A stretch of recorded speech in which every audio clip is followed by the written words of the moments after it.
गुप्त नवरात्रि के दिन यह एक चीज जो भी खाएगा उसके घर में जमकर आएगा पैसा। दोस्तों, आज हम आपको एक ऐसी चीज बताने वाले हैं, एक ऐसी वस्तु के बारे में बताने वाले हैं।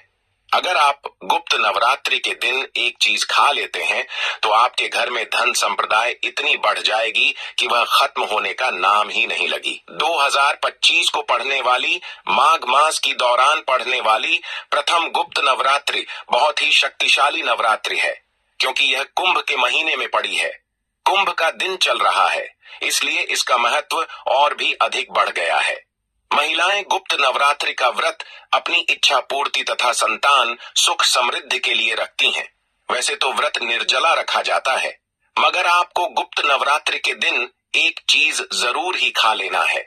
इससे आपकी धन संपराम में वृद्धि तो होगी ही, साथ में आपकी पुत्र की आयु दीर्घायु हो जाएगी और माँ दुर्गा का आशीर्वाद से आप धनवान बन जाओगे। इस गुप्त नवरात्रि को सबसे खास दिन माना जाता है और इस दिन जो भी भक्त यह काम कर लेता है उसकी जीवन में कभी कोई दुख दर्द पीड़ा समस्या नहीं आती। पूरी साल भर धन ऐश्वर्य के चक्कर में भागना नहीं पड़ता। व्यक्ति के घर में अन्य धन वस्त्र की कमी नहीं होती। धन के भंडार सदैव व्यक्ति के घर में भरे रहते हैं। बल्कि माता लक्ष्मी माँ दुर्गा की ऐसी असीम कृपा होती है जिससे कि हमेशा ही देखें। ऐसी माता बहन जो भी इस वीडियो को सच्चे हृदय से पूरा देख लेंगे, समझ में आ जाएगा कि 2025 गुप्त नवरात्रि के दिन ऐसी कौन सी चीज खा लेने से आपको लाभ ही लाभ होगा।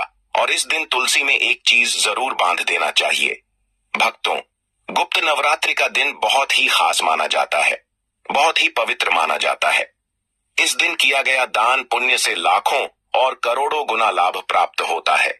इस दिन पूजा पाठ हवन आदि करने से आपको पुण्य भाव की प्राप्ति होती है। इससे भक्तों, राहु दोष, पितृदोष, कोई भी दोष क्यों ना हो, वह क्षण भर में ही समाप्त हो जाता है। जाए उसे नियम व तरीके से जरूर कर लेना। इसलिए चैनल को सब्सक्राइब जरूर करें। जय माता लक्ष्मी, जय माता दुर्गा लिख देना, रातों रात बन जाएंगे। लखपति तुलसी के पौधे में आज ही बांध लें। यह एक चीज वास्तु शास्त्र में तुलसी के पौधे का विशेष महत्व बताया गया है। तुलसी के पौधे में साक्षात मंत्र लक्ष्मी का निवास होता है। कहते हैं कि घर में तुलसी के बिना माता रानी का भोग अधूरा माना जाता है और गुप्त नवरात्रि के दिन हमें माता रानी को तुलसी का भोग जरूर ही लगाना है।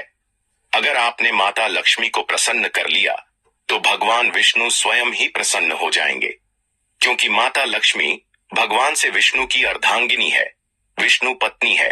कहीं ना कहीं आपको तुलसी के उपयोग से माता लक्ष्मी का आशीर्वाद प्राप्त हो जाएगा, क्योंकि तुलसी माता लक्ष्मी का ही रूप है। ज्योतिष शास्त्र के अनुसार तुलसी माता रानी को बेहद प्रिय है और रोजाना तुलसी की सुबह शाम पूजा करने से धन की देवी के साथ सभी देवी देवताओं की कृपा भी प्राप्त हो जाती है। वास्तुशास्त्र के अनुसार तुलसी संबंधी इन उपायों को करने से शुभ फलों की प्राप्ति होगी। तुलसी पर बढ़े कलवा माता बहनों, आप सभी को हम बता दें कि गुप्त नवरात्रि पर यानी कि वास्तु शास्त्र में तुलसी के कई उपायों के बारे में बताया गया है। इनमें से एक उपाय आपकी किस्मत बदल सकता है। इसके लिए एक छोटा सा कलाबे और तुलसी के पौधे पर बांध दें। इस उपाय को करने से माँ लक्ष्मी की कृपा बनी रहती है और व्यक्ति की सभी मनोकामनाएं पूर्ण होती हैं। बता दें कि हिंदू धर्म में कलावे को रक्षा सूत्र माना गया है। ऐसे में तुलसी के पौधे पर बांधने से माँ लक्ष्मी का आशीर्वाद मिलता है। भक्तों, गुप्त नवरात्रि पर दूध अर्पित करें।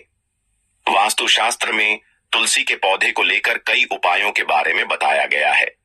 गुरुवार का दिन भगवान विष्णु का दिन माना गया है। इस दिन तुलसी के पौधे में थोड़ा सा कच्चा दूध अर्पित करने से पौधा भी हरा भरा रहेगा और मां लक्ष्मी की कृपा भी प्राप्त होगी। इस उपाय को करने से कुंडली में बृहस्पति ग्रह मजबूत होता है। नियमित चढ़ाई जल वास्तु शास्त्र में तुलसी की नियमित पूजा की बात कही गई है। घर में मौजूद स्त्रियों को नियमित रूप से सुबह स्नान आदि के बाद जल अर्पित करना चाहिए। इससे घर में सुख शांति बनी रहती है। इतना ही नहीं, इस बात का भी ध्यान रखें कि गुप्त नवरात्रि के दिन तुम करना चढ़ाई मानता है कि इन दोनों दिन में तुलसी माँ निर्जला व्रत रखती है। इससे जल अर्पित करने से उनका व्रत टूट जाता है। भी तुलसी को जल दे।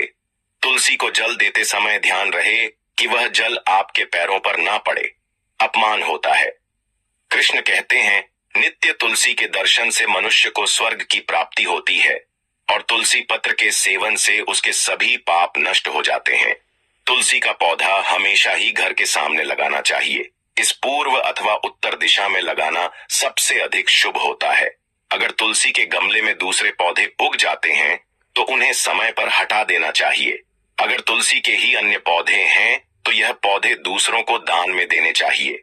कहा जाता है कि जब घर में एक से अधिक तुलसी के पौधे अपने आप उगने लगते हैं तो घर में साक्षात माता लक्ष्मी का आगमन होता है। दोस्तों, आपकी जानकारी के लिए बता दें, गुप्त नवरात्रि के दिन दान का विशेष ही महत्व बताया गया है। दान का हिंदू धर्म बहुत ही बड़ा महत्व है। महाकुंभ के दौरान स्नान दान, पिंडदान आदि सभी प्रकार के दोनों को गुप्त नवरात्रि के दिन करने से आपको लाभ की प्राप्ति होगी, धन दौलत की प्राप्ति होगी। माता लक्ष्मी का आशीर्वाद आपको सीधे माध्यम से प्राप्त हो जाएगा। दोस्तों, आपको यह तो पता ही होगा कि गुप्त नवरात्रि का व्रत निर्जला व्रत रखा जाता है, जो कि महिलाओं द्वारा रखा जाता है। लेकिन कुछ चीज ऐसी हैं जिनका सेवन हम व्रत में कर सकते हैं। आपको क्या करना है? पूजा के बाद तो तुलसी पत्र लेकर मां दुर्गा को अर्पित कर देना है और व्रत के दूसरे दिन यूं कहें कि गुप्त नवरात्रि की रात आपको उन पत्तों को उठाकर खा लेना है। उन्हें खाते ही आपको एक अलग ही दिव्य दर्शन मन ही मन में दिखाई देंगे और आप अपनी इच्छा माता रानी से बोलकर अपने व्रत का पारण कर सकते हैं। आपको व्रत में तामसिक भोजन का उपयोग भूल कर भी नहीं करना।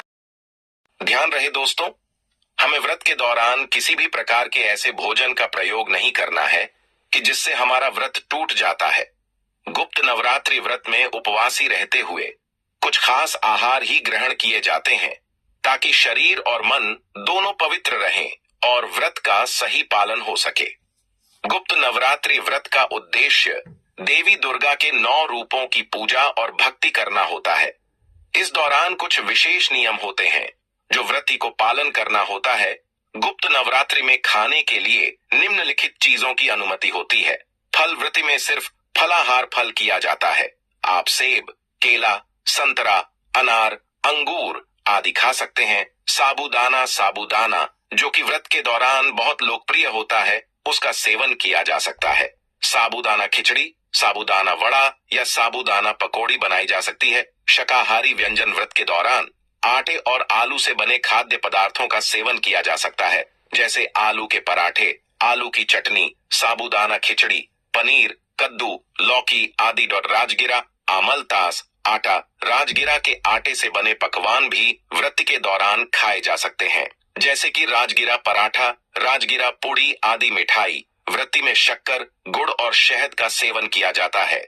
आप सिंघाड़े की मिठाई, सेंवई या आलू और शक्कर की खीर बना सकते हैं। नमक व्रती में सेंधा नमक का सेवन ही किया जाता है, क्योंकि सामान्य नमक का सेवन व्रत के दौरान निषेध होता है। पानी अधिकतर व्रती दिन भर केवल फल और पानी का सेवन करते हैं।